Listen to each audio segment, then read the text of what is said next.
ஆகாஷவாணி.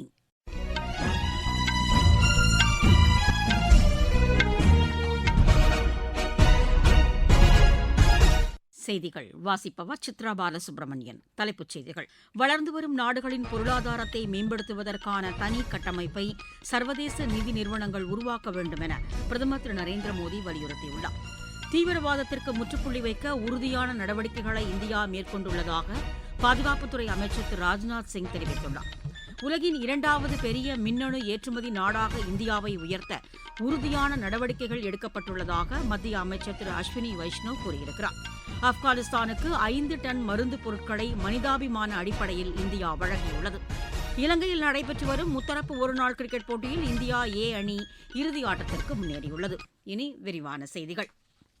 வளர்ந்து வரும் நாடுகளின் பொருளாதாரத்தை மேம்படுத்த சர்வதேச நிதி நிறுவனங்கள் முன்வர வேண்டும் என பிரதமர் திரு நரேந்திர மோடி வலியுறுத்தியுள்ளார். பிரான்ஸ் நாட்டின் ஏவியன் நகரில் நடைபெற்று வரும் G7 உச்சிமாநாட்டில் உரையாற்றிய பிரதமர், வளர்ந்து வரும் நாடுகளுக்கு உதவுவதற்கென தனி கட்டமைப்பை உருவாக்க வேண்டும் என கேட்டுக் கொண்டார். ஆப்பிரிக்கா, லத்தீன் அமெரிக்கா மற்றும் பசிபிக் தீவு நாடுகளை இணைப்பதற்கான போக்குவரத்து கட்டமைப்பு உருவாக்கப்பட வேண்டும் என்றும் அவர் வலியுறுத்தினார். சர்வதேச ஒத்துழைப்பு மற்றும் வர்த்தகத்தை மேம்படுத்துவதற்கான திட்டங்கள் மேற்கொள்ளப்பட வேண்டும் என்றும் அவர் கேட்டுக் கொண்டார். உள்ளார்ந்த பொருளாதார வளர்ச்சி மக்களின் வாழ்க்கை தரத்தை மேம்படுத்தும் என குறிப்பிட்ட பிரதமர், இந்தியாவின் பொருளாதார வளர்ச்சி அனைவரின் பங்களிப்போடும் ஒத்துழைப்போடும் மேற்கொள்ளப்பட்டு வருவதாக தெரிவித்தார். உள்ளார்ந்த பொருளாதார வளர்ச்சியை அனைத்து தரப்பு மக்களும் பெற வேண்டும் என்ற தலைப்பில் திரு நரேந்திர மோடி உரையாற்றினார். இந்த கூட்டத்தில் G7 நாடுகளின் பிரதிநிதிகள் மற்றும் நட்பு நாடுகள், சர்வதேச செலாவணி நிதியம் ஆகியவற்றின் பிரதிநிதிகளும் கலந்து கொண்டனர். G7 உச்சி மாநாட்டை ஒட்டி பிரதமர் திரு நரேந்திர மோடி அமெரிக்க அதிபர் திரு டொனால்டு டிரம்பை சந்திக்க உள்ளது உலக அரசியலில் மிகுந்த எதிர்பார்ப்பை ஏற்படுத்தியிருக்கிறது. G7 உச்சி மாநாட்டை ஒட்டி ஜெர்மன் பிரதமர் ஃபிரெட்ரிக் மெர்ஸை சந்தித்து பிரதமர் இருதரப்பு உறவுகள் குறித்து பேச்சு நடத்தினார். இந்த சந்திப்பு குறித்து தமது சமூக வலைதளத்தில் பதிவிட்டுள்ள அவர், ஜெர்மன் பிரதமருடன் தாம் நடத்திய பேச்சுக்கள் ஆக்கப்பூர்வமாக அமைந்ததாக குறிப்பிட்டுள்ளார். வர்த்தகம், முதலீடு, பொருளாதாரம், பாதுகாப்பு, தகவல் தொழில்நுட்பம் உள்ளிட்ட பல்வேறு துறைகளிலும் இருதரப்பு ஒத்துழைப்பை வலுப்படுத்துவது குறித்து பேச்சு நடத்தியதாக அவர் தெரிவித்துள்ளார். இந்தியா, ஜெர்மன் இடையிலான கலாச்சார உறவுகளை மேம்படுத்துவது குறித்தும் தாம் விவாதித்ததாக பிரதமர் திரு நரேந்திர மோடி கூறியிருக்கிறார். தீவிரவாதத்திற்கு எதிராக இந்தியா உறுதியான நடவடிக்கை எடுத்து வருவதாக பாதுகாப்பு அமைச்சர் திரு ராஜ்நாத் சிங் தெரிவித்துள்ளார். சமூக வலைதளத்தில் அவர் வெளியிட்டுள்ள பதிவில், ஆபரேஷன் சிந்தூர் ராணுவ நடவடிக்கை மூலம் தீவிரவாதத்துக்கு எதிராக வலுவான நடவடிக்கை எடுத்துள்ளதாக குறிப்பிட்டுள்ளார். இந்தியாவின் இறையாண்மைக்கு எதிரான தீவிரவாத செயல்களுக்கு பதிலடியாக நமது ராணுவம் தீவிரவாதிகளுக்கு எதிராக துல்லிய தாக்குதல் நடத்தியதாகவும் கூறியிருக்கிறார். பிரதமர் திரு நரேந்திர மோடி தலைமையிலான மத்திய அரசு தேசிய பாதுகாப்பை வலுப்படுத்தும் வகையில் நடவடிக்கை எடுத்துள்ளதாக அவர் கூறியிருக்கிறார். பாதுகாப்புத் துறையில் சுயசார்பு இந்தியா திட்டத்தை செயல்படுத்தும் வகையில் ராணுவ தளவாடங்களை உள்நாட்டிலேயே உற்பத்தி செய்து வருவதாகவும் அவர் கூறியுள்ளார். கடந்த 12 ஆண்டுகளாக நாட்டின் பாதுகாப்புக்காக பல்வேறு நடவடிக்கைகள் மேற்கொள்ளப்பட்டுள்ளதாக திரு ராஜ்நாத் சிங் குறிப்பிட்டிருக்கிறார். நாட்டின் பாதுகாப்பை வலுப்படுத்த மத்திய அரசு பல்வேறு நடவடிக்கைகளை எடுத்து வருவதாக உள்துறை அமைச்சர் திரு அமித் ஷா தெரிவித்துள்ளார். சமூக வலைதளத்தில் அவர் வெளியிட்டுள்ள பதிவில், கடந்த 12 ஆண்டுகளாக பிரதமர் திரு நரேந்திர மோடி தலைமையிலான அரசு எதிரிகளின் தாக்குதலில் இருந்து நாட்டை பாதுகாக்க உறுதி பூண்டுள்ளதாக கூறியுள்ளார். எல்லை தாண்டிய தீவிரவாதத்திற்கு எதிரான நடவடிக்கை, ஆபரேஷன் சிந்தூர், நக்சல் தீவிரவாதத்தை ஒழிப்பது, உள்நாட்டு பாதுகாப்பு உள்ளிட்ட பல்வேறு பாதுகாப்பு நடவடிக்கைகளை மேற்கொண்டு வருவதாகவும் திரு அமித் ஷா கூறியிருக்கிறார். பிரதமரின் வளர்ச்சியடைந்த இந்தியாவிற்கான வேலைவாய்ப்பு திட்டத்திற்கு பிரதமர் திரு நரேந்திர மோடி 2400 கோடி ரூபாய் நிதியுதவியை வரும் வெள்ளிக்கிழமை புதுதில்லியில் நடைபெறவுள்ள நிகழ்ச்சியில் வழங்கவிருக்கிறார். வேலைவாய்ப்பை உருவாக்குவது, நிரந்தர வேலைவாய்ப்புகள், சமூக பாதுகாப்பை உறுதி செய்வது போன்ற நோக்கங்களுடன் மத்திய அரசு இந்த திட்டத்தை செயல்படுத்தி வருகிறது. நாட்டில் இதுவரை 15 லட்சத்திற்கும் மேற்பட்ட இளைஞர்கள் இத்திட்டத்தின் கீழ் பயன்பெற்றிருக்கிறார்கள். பிரதமரின் வேலைவாய்ப்புடன் இணைந்த சலுகை திட்ட பயனாளிகளுக்கு 15,000 ரூபாய் வரை உதவித்தொகை வழங்கப்படுகிறது. திறன் மேம்பாட்டு பயிற்சியை வெற்றிகரமாக முடிக்கும் இளைஞர்களுக்கு மாதந்தோறும் 3,000 ரூபாய் கூடுதலாக இத்திட்டத்தின் கீழ் வழங்கப்படுகிறது. உற்பத்தித் துறையில் பணியாற்றும் இளைஞர்களுக்கு 4 ஆண்டுகளுக்கும், இதர துறைகளில் பணியாற்றுபவர்களுக்கு 2 ஆண்டுகளுக்கும் இந்த உதவித்தொகை வழங்கப்படுகிறது. நீங்கள் கேட்டுக்கொண்டிருப்பது ஆகாஷவாணியின் செய்தி அறிக்கை. ஊரக வளர்ச்சிக்கான புதிய அத்தியாயம். வளர்ச்சியடைந்த இந்தியாவிற்கான ஊரக வேலைவாய்ப்பு உறுதி மற்றும் வாழ்வாதார சட்டம் ஜூலை மாதம் 1ஆம் தேதி முதல் செயல்பாட்டுக்கு வருகிறது. இந்த சட்டம் வருடத்திற்கு 125 நாட்கள் வேலையை உறுதி செய்கிறது. இதில் வாரந்தோறும் ஊதியம் வழங்கப்படுவது கட்டாயமாக்கப்பட்டுள்ளது. பணி முடிந்த 15 நாட்களுக்குள் ஊதியம் வழங்குவதை உறுதி செய்வதற்கான அம்சங்களும் இதில் இடம்பெற்றுள்ளன. ஊதியம் காலதாமதமாக வழங்கப்பட்டால் அதற்கான இழப்பீட்டுத் தொகைக்கும் இதில் வகை செய்யப்பட்டுள்ளது. வளர்ச்சியடைந்த இந்தியாவிற்கான பயணத்தில் மோடி அரசு தொடரும் சீர்திருத்த நடவடிக்கைகள்.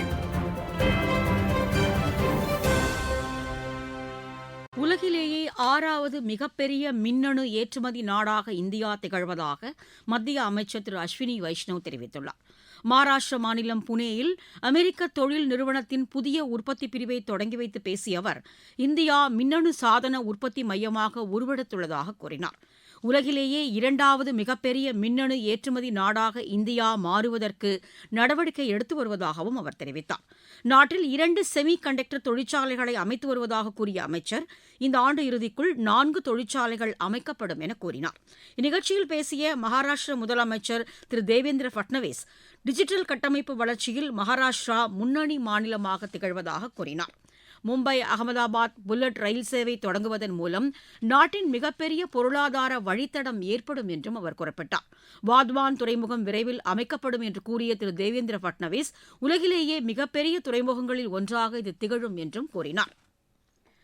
அம்ரித் பாரத் திட்டத்தின் கீழ் பஞ்சாப் மாநிலத்தில் உள்ள பியாஸ் ரயில் நிலையம் 61 கோடி ரூபாய் மதிப்பீட்டில் மேம்படுத்தப்படும் என ரயில்வே இணை அமைச்சர் திரு ரவ்னீத் சிங் தெரிவித்துள்ளார். அம்ரிட்சர் கத்ரா வந்தே பாரத் விரைவு ரயில் சேவையை கொடியசைத்து தொடங்கி வைத்து பேசிய அவர், இந்த ரயில் குர்தாஸ்பூர் வழியாக இயக்கப்படும் என கூறினார். புனித நகரங்களான அம்ரிட்சரையும் ஸ்ரீ மாதா வைஷ்ணவோ தேவி கோவில் தலத்தையும் இந்த ரயில் இணைக்கும் என்றும் அவர் குறிப்பிட்டார். ஆப்கானிஸ்தான் நாட்டுக்கு 5 டன் அத்தியாவசிய மருந்து பொருட்களை இந்தியா வழங்கியுள்ளது. வெளியுறவு அமைச்சகம் வெளியிட்டுள்ள அறிக்கையில், ஆப்கானிஸ்தான் நாட்டு மக்களின் நலனுக்காக இந்தியா தொடர்ந்து உதவி அளித்து வருவதாக தெரிவித்துள்ளது. அந்நாட்டு மக்களுக்கு மனிதநேய அடிப்படையில் இந்தியா தொடர்ந்து உதவி அளிக்கும் என்றும் அந்த அமைச்சகம் குறிப்பிட்டுள்ளது. விளையாட்டுச் செய்திகள். இலங்கையில் நடைபெற்று வரும் முத்தரப்பு ஒருநாள் கிரிக்கெட் போட்டியில் இந்தியா ஏ அணி 101 ரன் வித்தியாசத்தில் ஆப்கானிஸ்தான் ஏ அணியை வென்று இறுதி ஆட்டத்திற்கு முன்னேறியுள்ளது. தம்புலாவில் நடைபெற்ற இப்போட்டியில் டாஸ் வென்ற ஆப்கானிஸ்தான் ஏ அணி முதலில் பந்து வீச தீர்மானித்தது. இதையடுத்து பேட் செய்த இந்தியா ஏ அணி நிர்ணயிக்கப்பட்ட 50 ஓவரில் 9 விக்கெட் இழப்பிற்கு 319 ரன் எடுத்தது. அதிகபட்சமாக திலக் வர்மா 59 ரன் எடுத்தார். 320 ரன் எடுத்தால் வெற்றி என்ற இலக்கோடு பின்னர் பேட் செய்த ஆப்கானிஸ்தான் ஏ அணி 36.5 ஓவரில் 218 ரன் மட்டுமே எடுத்து ஆட்டமிழந்தது. உலகக்கோப்பை பிக்கில் பால் போட்டியில் பங்கேற்பதற்கான இந்திய அணி அறிவிக்கப்பட்டுள்ளது. 18 வயதுக்குட்பட்டோருக்கான அணியின் கேப்டனான அர்ஜுன் சிங்கும் 14 வயதுக்குட்பட்டோருக்கான அணியின் கேப்டனாக பீர் ஷாவும் நியமிக்கப்பட்டுள்ளனர். இப்போட்டி வியட்நாமில் ஆகஸ்ட் மாதம் 30ஆம் தேதி தொடங்கி செப்டம்பர் மாதம் 6ஆம் தேதி வரை நடைபெறவுள்ளது. பிரான்சில் நடைபெற்று வரும் சர்வதேச பாரா பேட்மிண்டன் போட்டியில் இந்தியாவின் நிதேஷ், துளசிமதி முருகேசன் இணை 3வது சுற்றுக்கு முன்னேறியுள்ளது. உலகக்கோப்பை குத்துச்சண்டை போட்டியில் இந்தியாவின் தீபக் அரையிறுதிக்கு முன்னேறியுள்ளார். சீனாவில் நடைபெற்று வரும் இப்போட்டியின் ஆடவர் 70 கிலோ எடைப்பிரிவு காலிறுதி ஆட்டத்தில் அவர் ஜப்பானின் ஒகசாவா ஜீவானை வென்றார். புரோ ஹாக்கி லீக் போட்டியில் இந்தியா இன்று ஜெர்மனியை எதிர்கொள்கிறது. ரோட்டர்டாமில் நடைபெறவுள்ள இப்போட்டி இரவு 11 மணிக்கு தொடங்குகிறது. மக்காவ் ஓபன் பேட்மிண்டன் போட்டியில் இந்தியாவின் ஸ்ரீயன்ஷி வாலி ஷெட்டி காலிறுதிக்கு முந்தைய சுற்றுக்கு முன்னேறியுள்ளார். மகளிர் ஒற்றையர் பிரிவு முதல் சுற்று ஆட்டத்தில் அவர் 21-18, 19-21, 21-15 என்ற செட் கணக்கில் இந்தியாவின் சனம் மீரை வென்றார். காமன்வெல்த் விளையாட்டுப் போட்டியின் நீச்சல் பிரிவில் பங்கேற்க இந்தியாவின் ஸ்ரீஹரி நட்ராஜ் தகுதி பெற்றிருக்கிறார். மீண்டும் தலைப்புச் செய்திகள். வளர்ந்து வரும் நாடுகளின் பொருளாதாரத்தை மேம்படுத்துவதற்கான தனி கட்டமைப்பை சர்வதேச நிதி நிறுவனங்கள் உருவாக்க வேண்டும் என பிரதமர் திரு நரேந்திர மோடி வலியுறுத்தியுள்ளார். தீவிரவாதத்திற்கு முற்றுப்புள்ளி வைக்க உறுதியான நடவடிக்கைகளை இந்தியா மேற்கொண்டுள்ளதாக பாதுகாப்புத்துறை அமைச்சர் திரு ராஜ்நாத் சிங் தெரிவித்துள்ளார். உலகின் 2வது பெரிய மின்னணு ஏற்றுமதி நாடாக இந்தியாவை உயர்த்த உறுதியான நடவடிக்கைகள் எடுக்கப்பட்டுள்ளதாக மத்திய அமைச்சர் திரு அஸ்வினி வைஷ்ணவ் கூறியுள்ளார். ஆப்கானிஸ்தானுக்கு 5 டன் மருந்து பொருட்களை மனிதாபிமான அடிப்படையில் இந்தியா வழங்கியுள்ளது. இலங்கையில் நடைபெற்று வரும் முத்தரப்பு ஒருநாள் கிரிக்கெட் போட்டியில் இந்தியா ஏ அணி இறுதி ஆட்டத்திற்கு முன்னேறியுள்ளது. செய்தி அறிக்கை நிறைவு பெற்றது.